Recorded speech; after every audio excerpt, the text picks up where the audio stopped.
নমস্কার, সুগনাস কিচেনে তোমাদের সবাইকে স্বাগত। আজকে তোমাদের জন্য নিয়ে এসেছি ছোলার ডালের রেসিপি। তো চলো কিভাবে বানাই সেটা একবার দেখে নাও।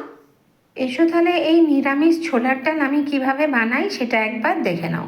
কড়াতে একটু সাদা তেল দিয়েছি, এবারে এর ভেতরে জিরে ফোড়নটা দিলাম, তার সাথে একটা গোটা শুকনো লঙ্কাকে ফাটিয়ে দিলাম, আর গোটা গরম মশলাও ফোড়নে দিলাম। এগুলো একবার ভালো করে নেড়ে নেব। আমি কাজু আর কিশমিশটা দিয়ে একটু ভেজে নেব। এরপর এর ভেতরে আমি আদা বাটাটা দিলাম।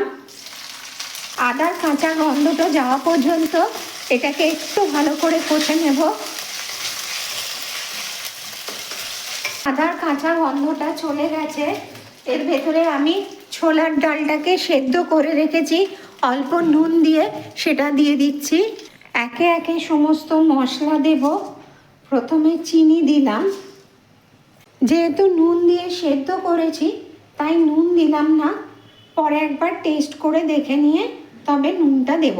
এবার হলুদ গুঁড়ো দিলাম, একদম একটু লঙ্কা গুঁড়ো দিচ্ছি। এটাতে কিন্তু ঝাল হয় না, এটা একটু মিষ্টি মিষ্টি হয়, তাও অল্প ব্যালেন্স করার জন্য টেস্টটা, সেই জন্যেই দিলাম। ডালটা ফুটবে, তারপর ডালটা হবে ঘন করার সময় যদি মনে করো ডালটাকে একটু ঘন করব, তাহলে এই ডালগুলোকে খুন্তি করে একটু করে ম্যাশড করে দেবে, তাহলে দেখবে এটা ঘন ঘন হয়ে গেল।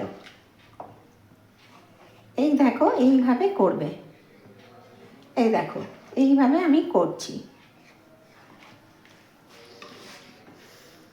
দেখো আমার ডালটা ফুটে গেছে, এবার ঘন ঘন হয়ে গেছে, আর ঠান্ডা হলে আরও একটু ঘন হয়ে যাবে, সেই জন্য এবার আমি গ্যাসটা অফ করে দিচ্ছি।